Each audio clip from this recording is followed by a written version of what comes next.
A paz do Senhor Jesus, todos vocês que estão nos acompanhando nesta live, através da página da nossa igreja, nós já agradecemos de antemão a todos que participaram conosco na última quinta-feira, no início desse projeto, Consolidando Gerações, onde nós tivemos a participação da psicóloga, irmã em Cristo Alcione. Foi um bate-papo muito construtivo, em que nós pudemos discutir alguns assuntos envolvendo aí a psicologia.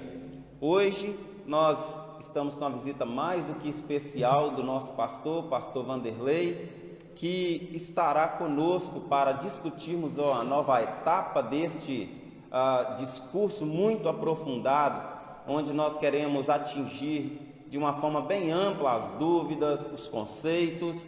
E eu já quero de antemão agradecer ao senhor, pastor, por aceitar o nosso convite de estar aqui conosco essa noite.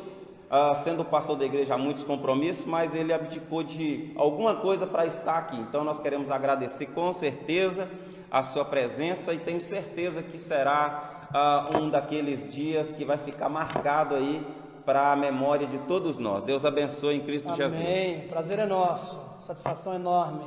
Pois bem, nós iniciamos na quinta-feira passada, onde nós colocamos aqui uma pesquisa que houve nos Estados Unidos, lá em Ventura, na Califórnia, do Centro de Pesquisas Cristãs, onde Kinnaman, um pesquisador cristão, ele observando um êxodo sobre os adolescentes e a juventude da igreja, ele passou a indagar por quê, quais eram as razões para que isso estivesse acontecendo.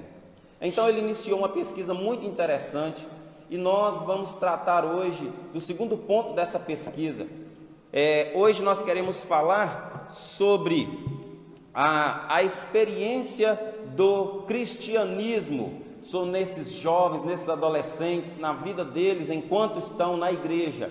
Ela é superficial, é muito interessante porque nós temos um conceito talvez muito difuso a respeito do que é superficial e do que é algo substancial, mas hoje nós queremos de uma forma bem prática, mas levar ao máximo possível esse tema em discussão, e aqui com o pastor para que está respondendo algumas dúvidas, alguns questionamentos dentro dessa pesquisa, para que possamos então observar melhor sobre essas questões. Eu quero de antemão pedir para que você compartilhe agora com os amigos, com os irmãos, com os familiares, nas suas redes sociais, para que outros possam estar nos acompanhando nesta noite, para também que possamos estar atingindo o maior número de pessoas, de pais, de adolescentes, de jovens, para que eles também possam estar interagindo conosco. Você tem uma dúvida? Ao longo aqui da conversa, você pode enviar a sua dúvida, a sua pergunta, pois nós estaremos, na medida do possível, respondendo aqui. E, se porventura não for possível responder a todos, com certeza, posteriormente, nós estaremos, as perguntas que forem dirigidas ao pastor, tenho certeza que ele estará respondendo com muito carinho. O que for dirigido aqui de forma geral, nós estaremos buscando as orientações e repassando para vocês, tá bom? Então vai lá, curte a página, multiplica aí essa página compartilhando nas suas redes sociais e vamos iniciar essa nova etapa para que possamos aproveitar melhor o tempo. Pois bem, pastor, aqui eu já falei que a questão ou o questionamento foi: a experiência acerca do cristianismo de adolescentes e jovens é superficial? Para isso eu gostaria de deixar aqui dentro da pesquisa a porcentagem de resposta nessa pesquisa de adolescentes e jovens. 31% desses adolescentes e jovens que foram questionados disse que a igreja é chata. 24% disse que a fé não é relevante para a sua carreira ou seus interesses. 23% disse que a Bíblia não é ensinada de maneira clara ou com bastante frequência. E 20% disse que Deus parece ausente da sua experiência de igreja. Então, nós já queremos começar aqui com uma pergunta. Em linhas gerais, pastor Vanderlei, como o senhor observa o fenômeno da farta informação versus o conhecimento substancial? Pois bem, irmão Fabiano e os nossos prezados irmãos que nos acompanham, mas tem tanta coisa, né, que poderia ser dita dentro deste contexto, né? Claro. E a gente, claro, não consegue exaurir com poucos minutos e nem com tantos outros minutos o tema em discussão, porque ele é muito vasto. Mas veja bem, é interessante, irmão Fabiano, esta observação, porque, veja bem, vamos partir do todo para os pormenores. Sim. Né? Há uma visão de cristianismo um tanto defeituosa, vamos dizer assim. Sabe, a visão que as pessoas hoje, no mundo pós-moderno, eu acredito de certa forma, os jovens, têm uma visão um tanto fora do padrão, porque nós deixamos a desejar em muitas áreas. Então, o fenômeno da farta informação em relação ao conhecimento substancial. Por que que eu disse começamos do todo para os pormenores? Porque eu entendo, pelo menos é a minha maneira de ver, que o jovem ou adolescente não é um problema. Há uma busca incessante por algo que dê sentido à vida, que dê objetivo à vida, e eles então buscam isto, e no mundo que nós vivemos, que é o que nós chamamos de mundo pós-moderno, né? Onde a informação ela é realmente farta. Hoje você estala o dedo e tá aí, você fica sabendo de qualquer coisa. Você quer saber de quê? Né? Hoje, por exemplo, eu estava conversando e aí o Google, né, tem aquela vozinha lá que de quando em quando aparece e diz assim: o que eu posso lhe ajudar? Aí eu aproveitei e falei assim: me fala alguma coisa sobre o coronavírus, o Covid-19. Aí ela vai e coloca uma lista lá de informações sobre o Covid-19. A informação está na ponta dos dedos, é a coisa mais comum em nossos dias.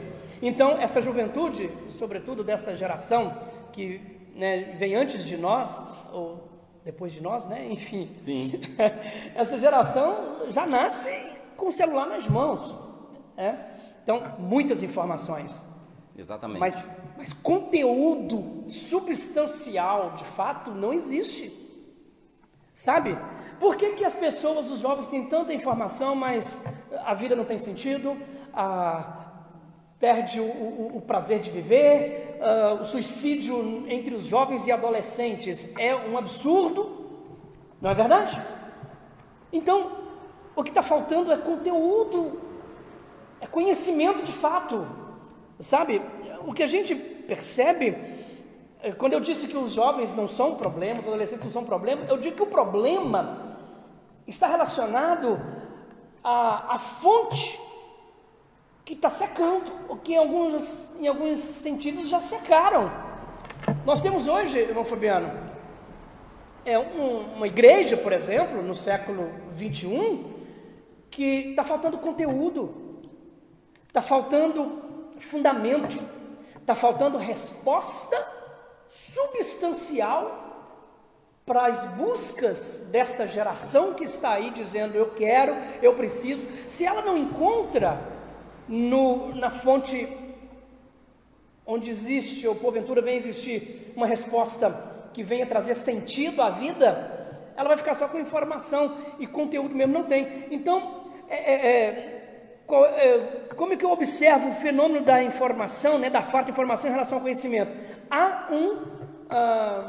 uma lacuna enorme entre a fonte que deveria servir e o destino do que esta fonte pode produzir, né? O conhecimento. Está faltando conhecimento, está faltando conteúdo, sobretudo com relação ao cristianismo, que é o nosso contexto, né? Isso é muito vasto, mas quanto ao cristianismo, há uma visão errônea a respeito do cristianismo. Por quê? Porque falta conteúdo doutrinário e que ele seja transmitido na linguagem do jovem.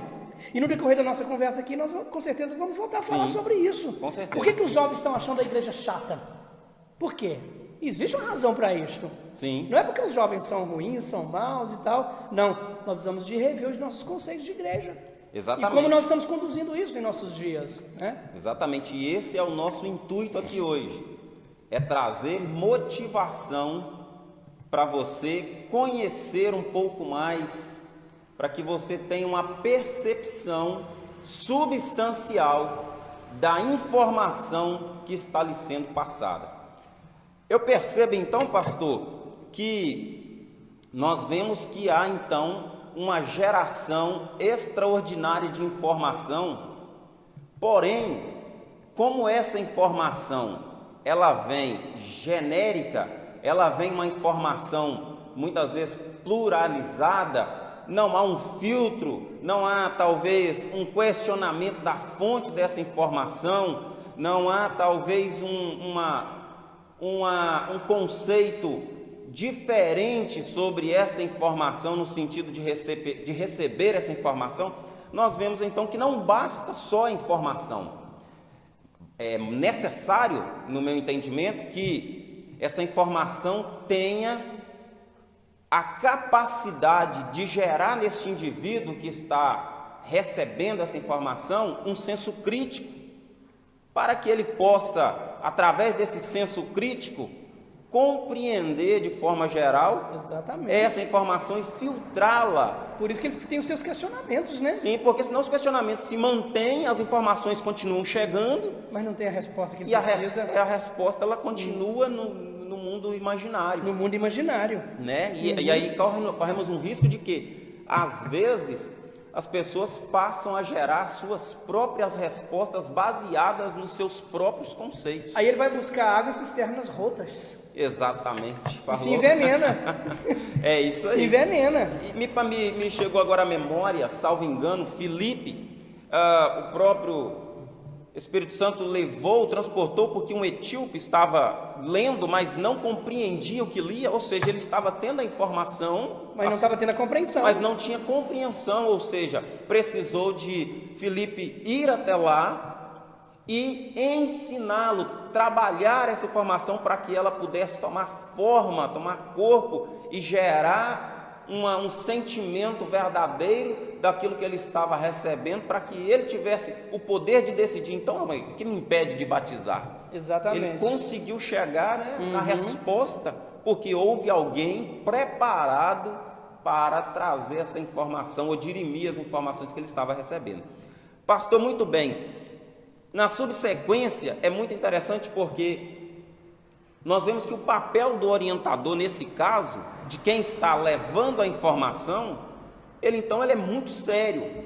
E eu já gostaria de perguntar, qual é o papel do orientador quanto a esse grupo que tem por naturalidade muitas dúvidas quanto à fé apresentada? Veja bem, Tiago nos diz que a fé sem as obras... Sim, é morta. É morta. Ok?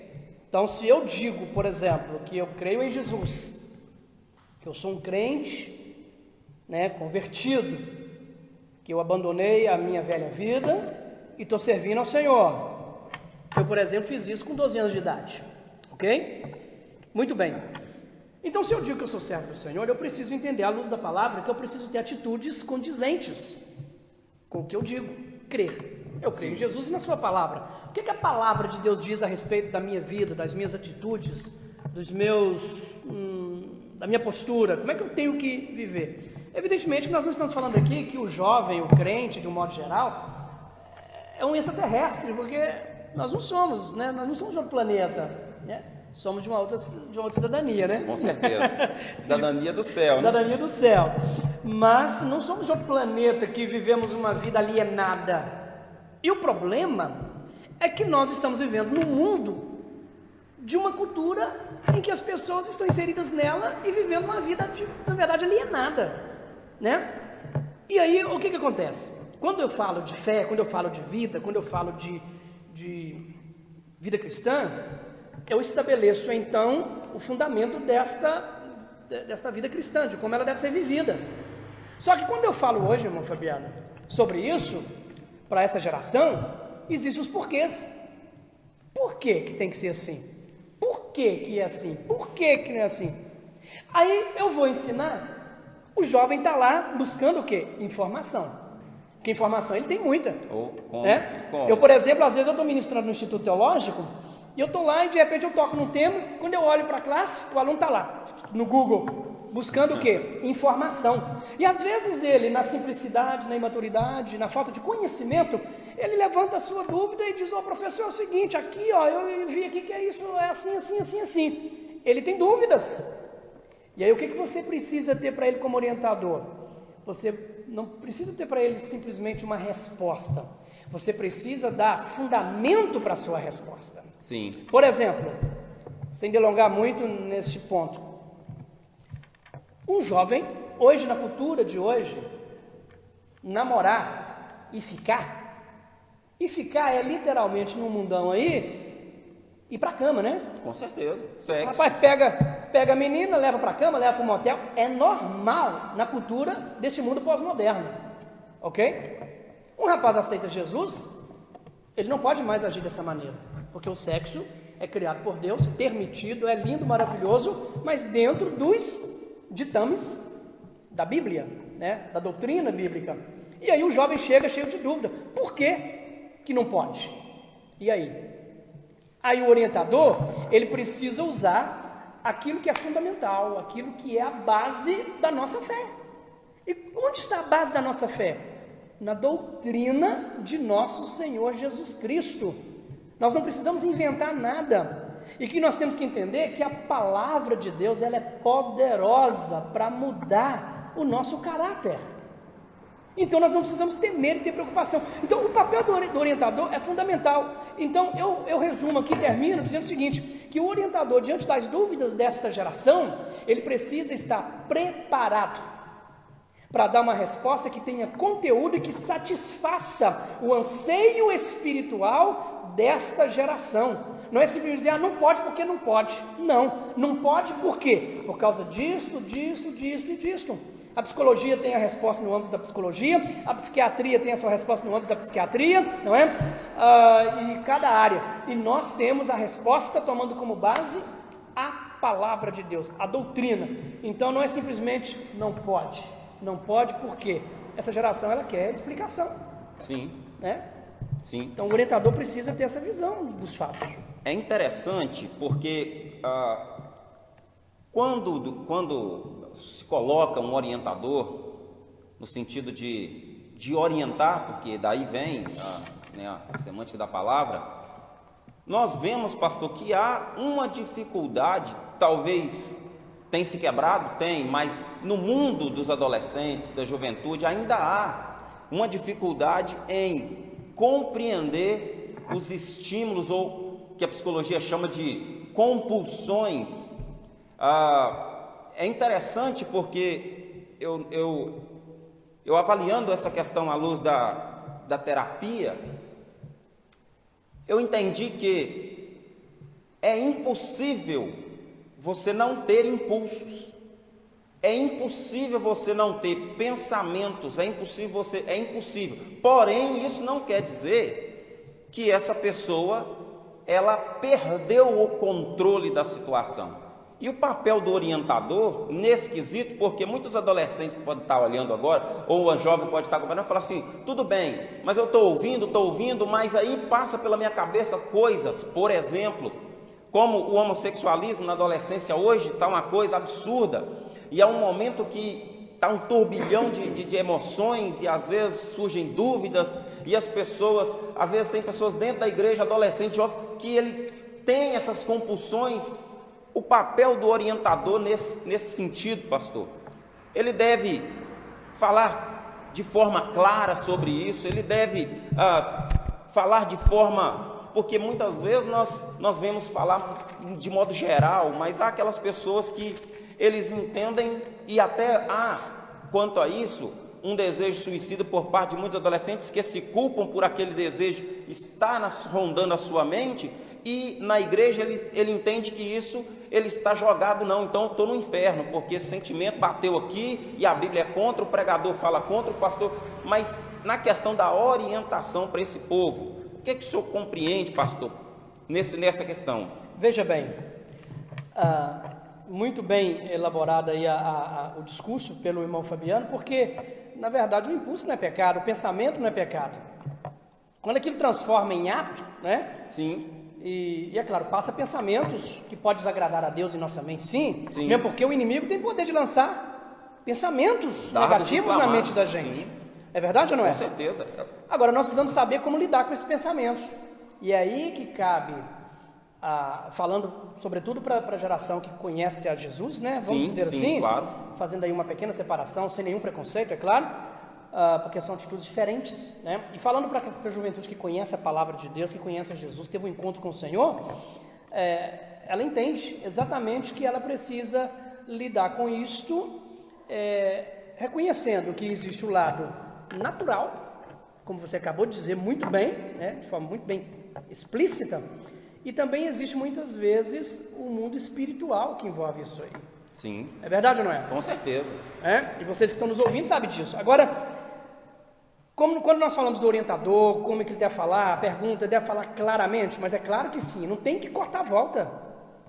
Não tem que cortar a volta, ele tem que falar diretamente e trazer uma resposta direta, de acordo com a situação de cada um. Agora, o mais importante que eu veja Gálatas capítulo número 5, o fruto do Espírito.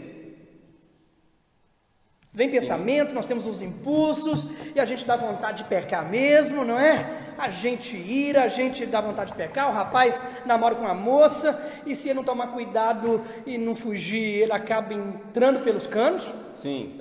Falando vocabulário natural, né? É uma né? carreta morra abaixo sem freio. É uma carreta morra abaixo sem freio. Por né? aí. E a Léa está ali rindo, né? Você também, né, Felipe? A verdade é essa. Então, veja bem que Gálatas, capítulo 5, Paulo escrevendo aos Gálatas, ele fala do fruto do Espírito. Eu vou aproveitar e vou ler tudo, que é muito pequeno, muito curtinho, né, o texto, mas tem aqui como se fosse uma sementinha do fruto do Espírito que não pode faltar. Então, olha só.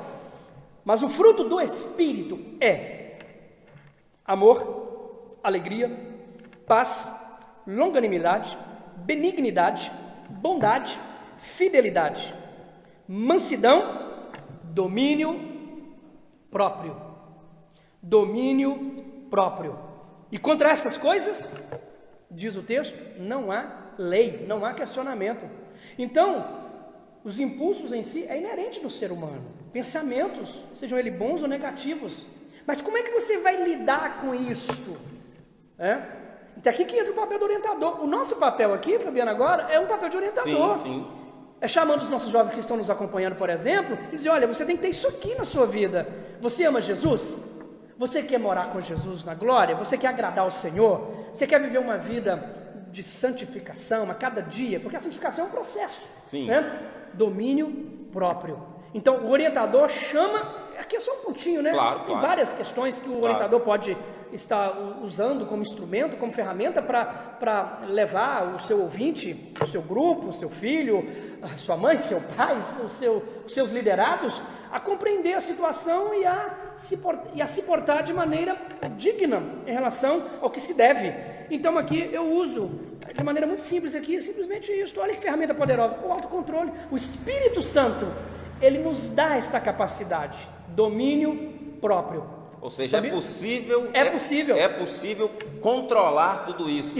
E se não tivermos isso aqui, Fabiano, em qualquer área da nossa vida, é carreta sem freio, morra abaixo. É por aí. É por aí. Ufa, o negócio ficou bom. Eu quero te convidar mais uma vez. Ajude-nos aí a divulgar este canal. Aperta aí compartilhar, manda aqui a sua pergunta. Talvez o filhão, alguém está por aí, chama para ouvir. Nós temos mais um pouco para falar e tenho certeza que vai trazer muita edificação para todos nós. Pastor, pois bem, nós vemos que a igreja ela está inserida em uma didática repetitiva de ensino e percepção do credo religioso que estamos inseridos. E credo aqui eu quero deixar claro que cada denominação ela tem o seu credo religioso. Isso não é nenhum problema, não é nenhum tipo de dificuldade, mas toda igreja ela tem um modo repetitivo, porque a cada novo convertido, a cada membro que chega, a cada pessoa que vai se incorporando, ele vai sendo ensinado tanto do credo religioso daquela denominação, quanto ao ensino de linhas gerais do cristianismo. Mas em uma sociedade que muda rapidamente em todas as suas formas de construção, tanto política, social, econômica, há uma pluralidade absurda neste último século, que nós vemos hoje que há tantos movimentos diferentes, há tantas percepções diferentes, né? No cenário global é assim. A igreja, ela deve acompanhar essa mudança no que tange ao seu modo de ensino? É uma pergunta. O que o senhor pode nos dizer sobre isso, pastor? Veja bem, já dissestes bem claro sobre o credo. O que é o credo? O nosso credo, ele está fundamentado em quê? É uma pergunta para refletir. Sim. Né? Cada igreja tem o seu credo. E cada igreja, cada denominação tem toda a liberdade, todo o direito. Sim. Quando alguém vem para a Assembleia de Deus, nós temos o nosso credo. E pelo que eu percebo, o nosso credo, nós entendemos que ele tem um fundamento doutrinário, dentro daquilo que nós compreendemos da doutrina cristã. Né? Por exemplo, nós somos uma igreja pentecostal, que cremos no batismo por imersão, em nome do Pai, do Filho e do Espírito Santo. É um credo que é algo que está lá no nosso credo de Assembleia de Deus, mas que tem um fundamento doutrinário, não é? Sim. Nós temos lá que nós cremos nas línguas estranhas como evidência para o batismo com o Espírito Santo. Faz parte do nosso credo como assembleiano. E nós fundamentamos isso dentro de uma visão teológica bíblica que nós tomamos para nós, né? Sim, nós claro. acreditamos nisso. Existem, evidentemente, outras igrejas que têm inserido no seu credo costumes. Né? Sim, costumes. Olha, aqui a mulher tem que usar o cabelo lá na canela. É o credo da igreja. Sim. Como ela vai para lá, a mulher já sabe que tem que ser assim. Ou a mulher não pode usar trança. A Assembleia de Deus já foi assim no passado. Né? Não podia ter rádio em casa, não podia ir de chinela havaiana para a igreja. Hoje é chique, né? Mudou muito, né? Mudou muito. A havaiana hoje é top. É top de linha. É até caro, né? E muito caro. Então, ir de havaiana hoje para a igreja não é mais sinônimo de pobreza, muito pelo contrário, né? Então, se a gente for observar o credo dentro da perspectiva teológica em que a igreja está inserida e que tem fundamento bíblico, ela vai ali manter, porque ela tem um fundamento bíblico para defender o credo religioso. Mas quando isso vai além desta fronteira bíblica, aí é questionável, né? Aí é questionável. Por exemplo, nós defendemos alguns princípios, não vou dizer bíblicos, claro que não, que foram bons, mas que com o tempo, irmão Fabiano, teve que mudar. Sim, né? sim. Eu lembro que quando eu casei, né, eu e minha esposa nos casamos, ela tinha uma bicicleta de mulher, sem quadro, que ela não podia andar na bicicleta. Uau. Né? Porque a gente acreditava sinceramente que isso era pecado. Foi nos ensinado isso. Nós mantemos isso? Não. Mas vamos tratar de coisas menos elementares. Com relação às mudanças na política, né? Na economia, no âmbito social de um modo geral, o mundo está passando por uma mudança muito veloz. Sim, muito e rápido. neste sentido, a igreja precisa mudar. A igreja precisa mudar e começar a falar uma linguagem não diferente do que ela falava antigamente, mas uma linguagem que seja compreensível dentro do contexto de um mundo pós-moderno, onde as mudanças acontecem de maneira super veloz. Então, veja bem, a igreja deve acompanhar essa mudança no que tange ao seu modo de ensino? A minha resposta, na forma de eu entender, ela deve sim, porque a pergunta aqui tem a ver com o modo de ensino e Claro. não com o ensino em si. Claro, com certeza. A igreja não deve mudar o seu ensino, a igreja não deve inventar a roda, porque ela já foi inventada. A doutrina, ela é uma só, ela é universal, mas o modo de ensino, sim. Nós precisamos nos atentar para os questionamentos desta geração que está vindo aí, jovens, adolescentes, estão buscando. Só que nós queremos manter o mesmo modelo tradicional de ensino para convencer esta geração. Nós não vamos conseguir. Sim, até porque essa geração, não dá para a gente dizer para ela, ó, vem, senta 2 horas, fica quietinho, caladinho e ouvindo. Porque é uma geração que ela consegue, de alguma forma surpreendente, falar ao celular, estudar para a prova, ouvir música e ainda teclar no computador. De alguma forma, eles têm uma percepção totalmente diferente da minha geração. Eles querem ser parte. Exatamente. Então, querem estar inseridos. Eles precisam de alguma forma se sentir no contexto de qualquer que for o meio que eles estejam vivendo.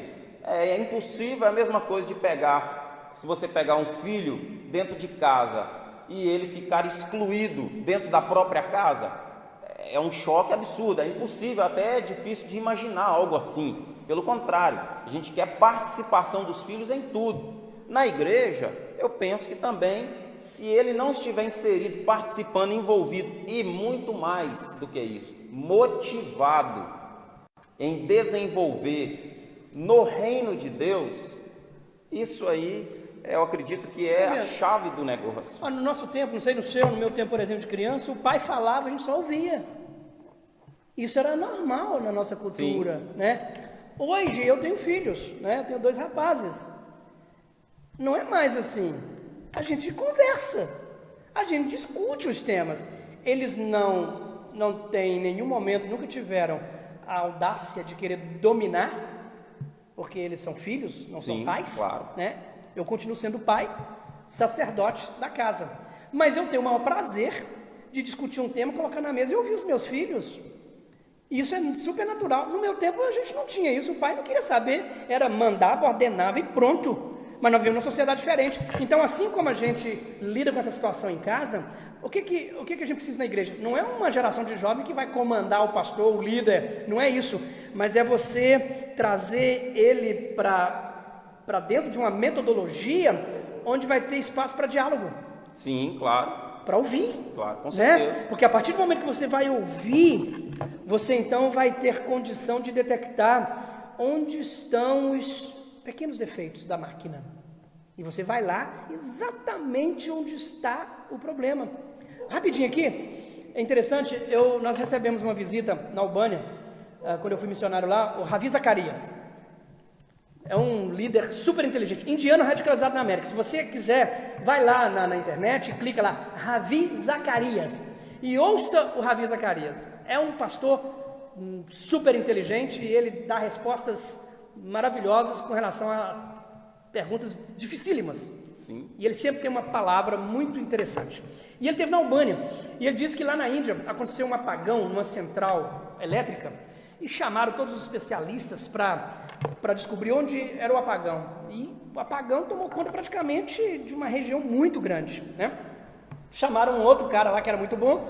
O cara chegou lá e foi andar dentro da central elétrica.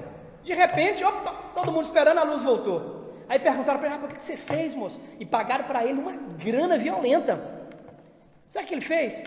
Aí ele disse assim, não, eu descobri um determinado local onde eu precisava dar uma pancada. Naquela pancada que ele deu, simplesmente deu uma pancada. Resolveu o problema da central elétrica. Aí o Ravi Zacarias diz assim, na vida, você precisa entender a hora e o lugar exato onde você precisa dar a pancada. E para você dar essa pancada, você precisa o quê? Entender da questão. Então o que nós precisamos? Nós precisamos entender essa geração. Para nós irmos exatamente lá no local exato e trabalhar aquilo ali, para que a gente possa fazer dessa geração uma geração realmente digna de ser os líderes do amanhã e nos abençoar. Exatamente. E falando sobre essa questão da liderança por excelência, é muito importante lembrar de algo que me veio à mente aqui. Você nunca vai esquecer daquele especialista que tratou de um problema de saúde. A pessoa que você vai, porque muitas vezes isso acontece. A pessoa vai em um, no outro, 2, 3, e não consegue resolver o problema, mas acha um que é o especialista que vai no ponto certo e resolve o seu problema. Aquilo nunca mais sai de você, você até muitas vezes indica para outras pessoas porque resolveu o seu problema. Na igreja, penso eu, não ser diferente. O líder, ele deve ser um especialista no que ele se propôs a fazer. Por quê? Porque ele vai aprender a tratar o problema de tal forma que esta pessoa não vai mais esquecer. Ou seja, não é porque no futuro ele vai sempre se lembrar que há uma forma de resolver um problema, é só ir no especialista. E na igreja, no contexto cristão, eu imagino, pastor, ser a mesma coisa.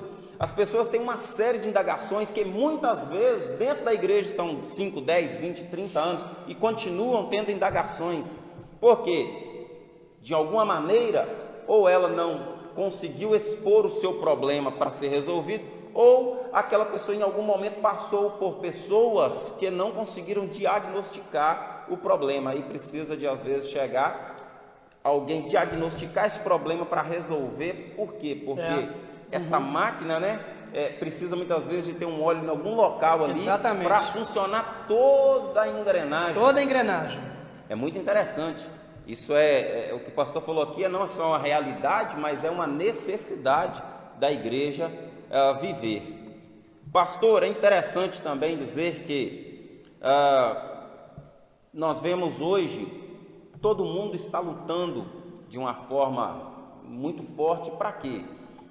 Para fazer com que as pessoas, adolescentes, os jovens na igreja, eles fiquem, mas me parece que alguns têm buscado ferramentas, não para motivar esse adolescente a estar, mas para como que prendê-lo dentro do próprio mundo dele na igreja, no sentido de, olha, você gosta disso? Não, tudo bem, você vai fazendo isso porque você vai estar aqui na igreja. Numa ótica pastoral, qual seria a melhor forma de motivar adolescentes e jovens a se inserir no contexto espiritual e doutrinário da fé? Sem que a gente vê muito isso acontecer. Por exemplo, o modismo, né? Há uma série de modas sendo lançada em qualquer lugar e muitas vezes isso chega na igreja. Um modismo de N fatores, mas penso eu que esse modismo não pode ser o fator preponderante para esse adolescente, esse jovem estar na igreja, porque a moda, como o senhor bem disse aqui, no tempo do senhor e no meu tempo, e agora é outro tempo, ela passa. Então esse adolescente, esse jovem, a pesquisa diz muito bem que o problema não foi na fase de adolescente, o problema foi pós isso, a partir dos 15, 16 anos, quando ele na juventude, ele vai se distanciando até que se distancia de forma absoluta da igreja. Por quê? Porque gerou-se um momento de busca desse adolescente através de qualquer que seja a forma, mas isso não foi o suficiente para que esse adolescente pudesse gerar uma raiz, gerar dentro dele de tal forma um sentimento que ele se apaixonasse pela igreja, que esse é o sentimento que eu imagino que todos nós devemos ter pela obra de Deus, pela igreja, pelo líder, pelos irmãos, pelo reino de Deus, um sentimento como que eu estou apaixonado, porque isso vai me fazer todos os dias, não importa o problema, não importa as dificuldades, não importa o alto e baixo, fazer com que eu me mantenha inserido, motivado dentro da fé e da doutrina cristã. Na ótica do senhor, qual seria a melhor forma de motivar esse público, esse grupo? Mas Fabiano, permita-me fazer uma pequena observação. Eu entendi perfeitamente a sua colocação.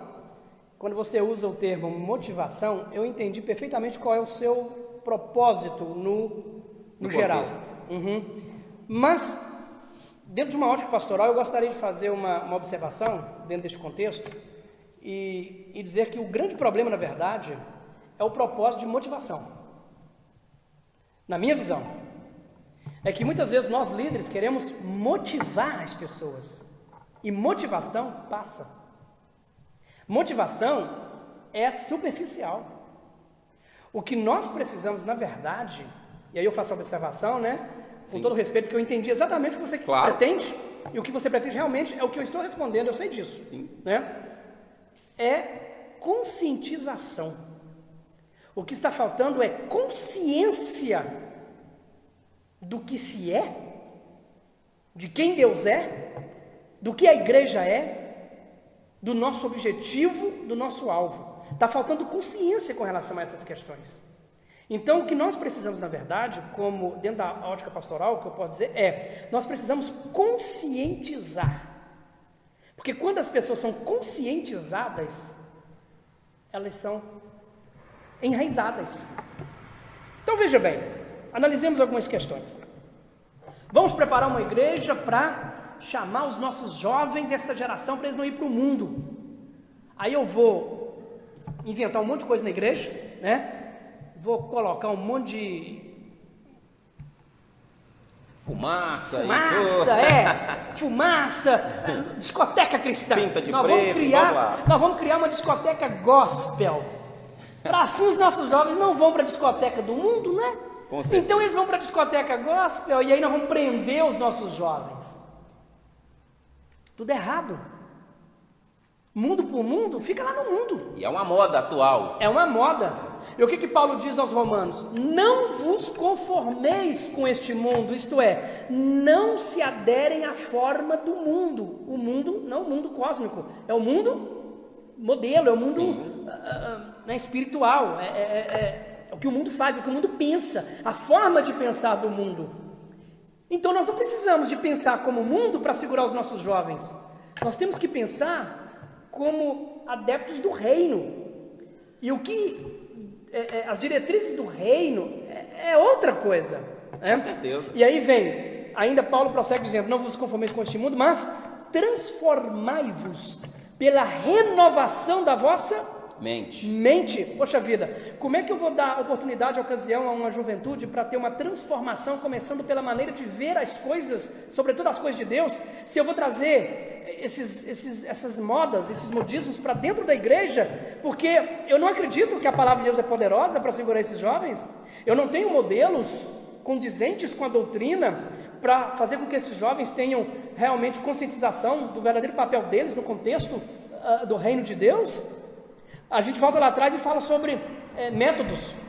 Nós podemos criar vários métodos, mas não precisamos copiar o mundo para aprender os nossos jovens, porque eles virão, ficarão, mas aquilo ali cansa, aquilo ali vai passar, e quando passar, eles vão procurar algo, é igual uma droga, começa com uma droga fraca, daí a pouco já não satisfaz mais, aí uma droga mais forte, já não satisfaz mais, daí a pouco parte para o crack, né? E aí não tem mais volta, entende? Então vai continuar procurando, é um vício. Então nós precisamos dar o quê? Dar fundamento doutrinário para a nossa geração. Então, os nossos jovens e adolescentes, como nós podemos fazer para que eles estejam inseridos no contexto espiritual e doutrinário da fé? Não permitindo que eles tenham, por exemplo, Fabiano, veja bem, como é que a nossa igreja faz hoje? Não estou falando a igreja dos outros, estou falando a nossa. Sim. Onde estão os nossos erros? Veja bem, o que os nossos jovens fazem no geral? E é porque nós, às vezes, não criamos um ambiente diferente para eles. Ensaio durante a semana para cantar no domingo. Então a gente vive um cristianismo de domingo. Repetitivo. Nós estamos aqui, por exemplo, na igreja neste domingo para adorar o Senhor. Isso não tem fundamento bíblico. Você não tem que ir à igreja para adorar o Senhor. A sua vida é adoração. Só que os nossos jovens não aprendem isso, né? E aí nós ensaiamos, dedicamos, nos esforçamos, né? Batalhamos, os jovens se esforçam para quê? Nós vamos ensaiar para cantar bonito domingo. Não. Você vai ensaiar para adorar o seu Criador e fazer o melhor para Ele. Não importa se é domingo, se é segunda, se é terça, se é quarta, não interessa. Então nós limitamos muito essas coisas, sabe? O hebreu, por exemplo, resumindo, para o hebreu, adoração é relacionamento pleno com Deus. Quer dizer, a minha terra, a semente que eu tenho para plantar, o gado que eu tenho na fazenda, a galinha que eu tenho no galinheiro, o cabrito, a cabra, a ovelha, o cordeiro, tudo isto foi o Senhor que me deu. Então tudo isso agora eu vou apresentar ao Senhor como parte da adoração. Parte da minha adoração. Quando ele ia lá oferecer um sacrifício, ele ia lá e pegava o novilho mais gordo, mais bonito do pasto, porque ele entendia que aquilo tudo era do Senhor. Ele não estava tirando nada dele. Ele está simplesmente reconhecendo que tudo é do Senhor. Então, Senhor, eu vou apresentar o melhor para ti, porque veio de ti, né? Quando ele ia apresentar a ovelha, matar a ovelha, ele procurava a melhor, a mais bonita, a mais gorda, a mais saudável, sem defeito, sem mancha. entende? Então tudo dele era para Deus. Então o que está faltando para realmente conscientizar a igreja, de um modo geral, sobre a verdadeira adoração, o verdadeiro cristianismo, que é o cristianismo bíblico? É a gente começar a ensinar o que realmente a Bíblia diz e como nós temos que viver.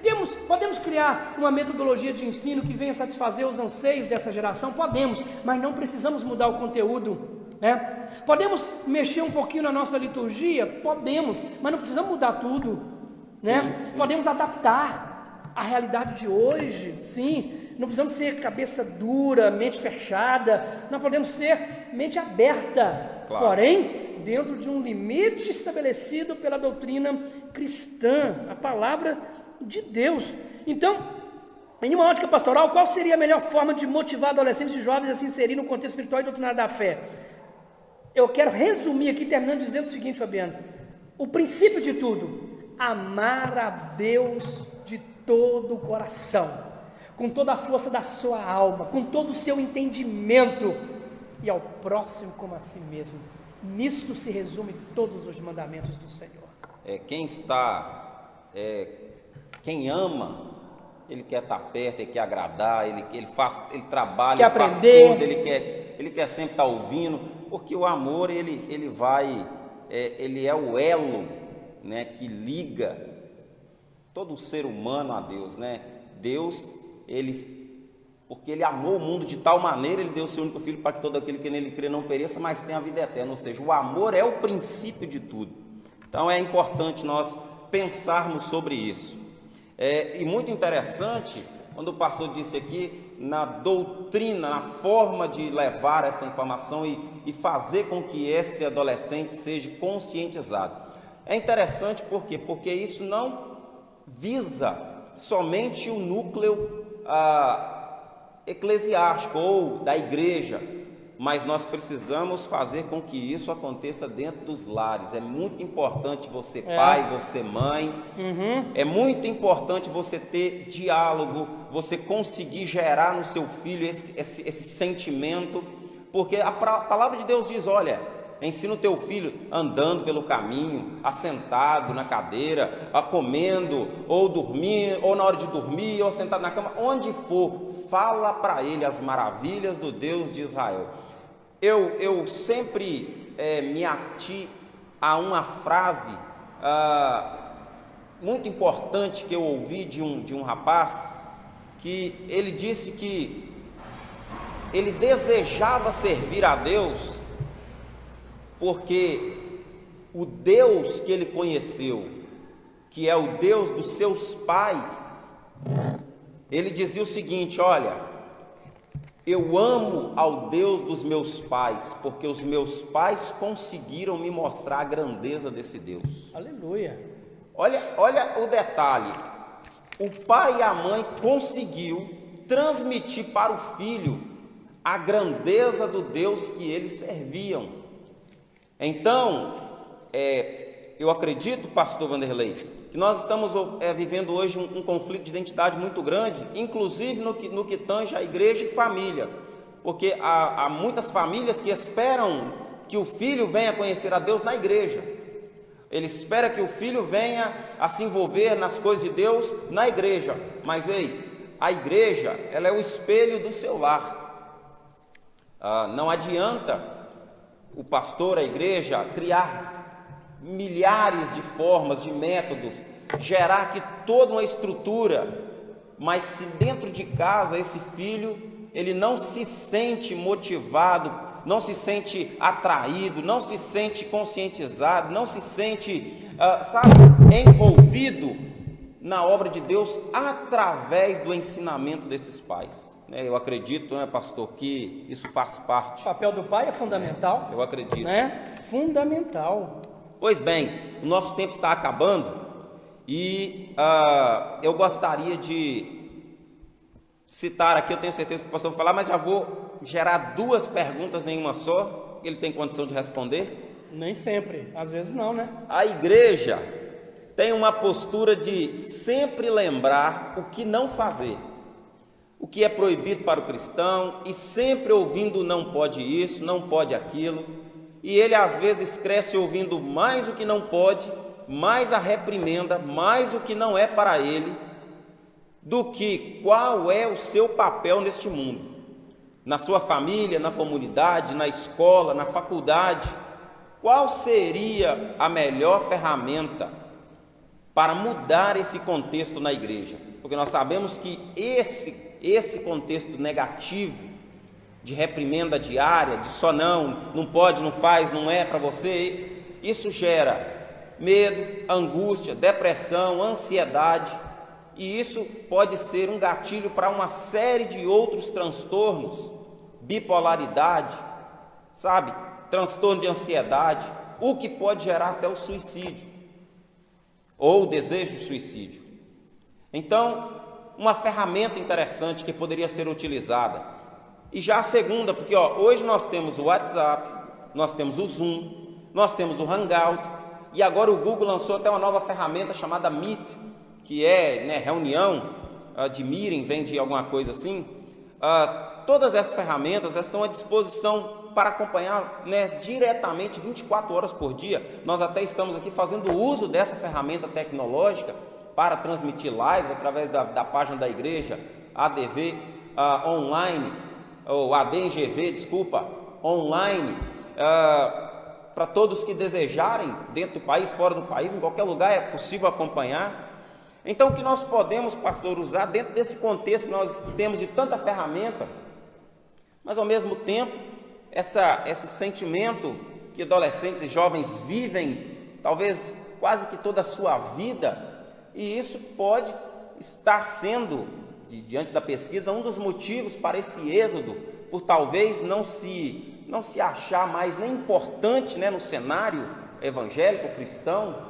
O que o senhor pode nos dizer para nós encerrarmos por hoje esse maravilhoso, essa conversa, esse bate-papo? A igreja tem o hábito, porque isso é cultural. Como eu disse, nós crescemos ouvindo: meu filho, não pode, não pode, não pode. E a gente não perguntava: por que não pode, pai? Porque se perguntasse para o pai: por que não pode? Ficava feia a coisa. Ficava feia a coisa. Mas, e a igreja está inserida nessa cultura. São esses nossos pais que lideraram a igreja, e nós crescemos: não pode, não pode, não pode. Sim. E nós aceitávamos isso muito bem. Porém, é aquilo que nós já dissemos aqui, essa geração de hoje fala assim: mas não pode por quê? Eu quero saber por que não pode. Então, o que traz um grande prejuízo hoje é que muitas pessoas sobem no púlpito e dizem: não pode, mas não prova por que não pode, não dá fundamento por que não pode. Por que muitas vezes alguns líderes, não todos é claro, mas alguns líderes simplesmente dizem: olha, não pode isso, mas ele não fundamenta o que ele está dizendo. Pode ser mais leve essa informação de por que não pode. Porque também, porque não tem fundamento. Sim. Aí o cara fica perdido. Aí você fala: mas pastor, tudo bem, pastor, o meu professor, eu quero saber por quê. Não pode, é porque não pode. Mas ele também não sabe por que não pode.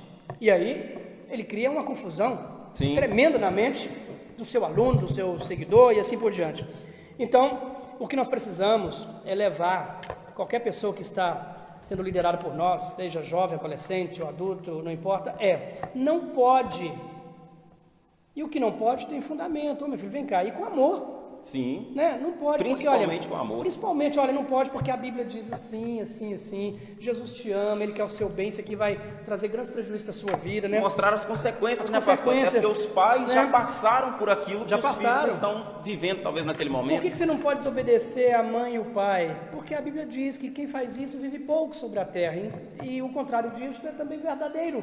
Aquele que obedece pai e mãe vive muito tempo sobre a terra, ele é abençoado na terra. Então, olha as consequências. Faz isso com amor, não é? Outra coisa: por que eu não posso viver como os meus amigos, que não declaram a mesma fé que eu? Por quê? Porque a Bíblia diz, Jesus disse: olha, que você é o sal da terra e a luz do mundo. Você está aí para ser uma testemunha do Senhor Jesus Cristo, e Ele te chamou para isso.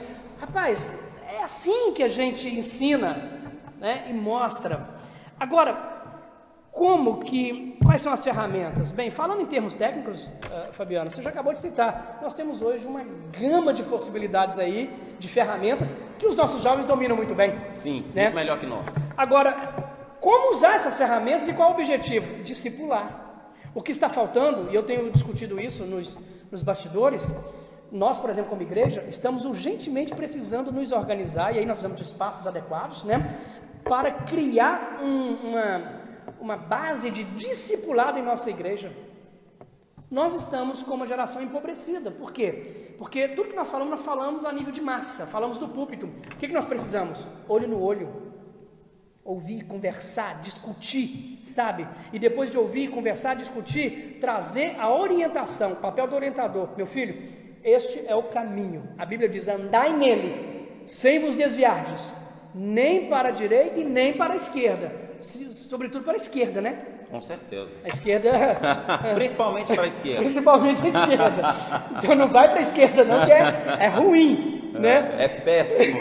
Então, siga avante, siga para o alvo, siga a verdade.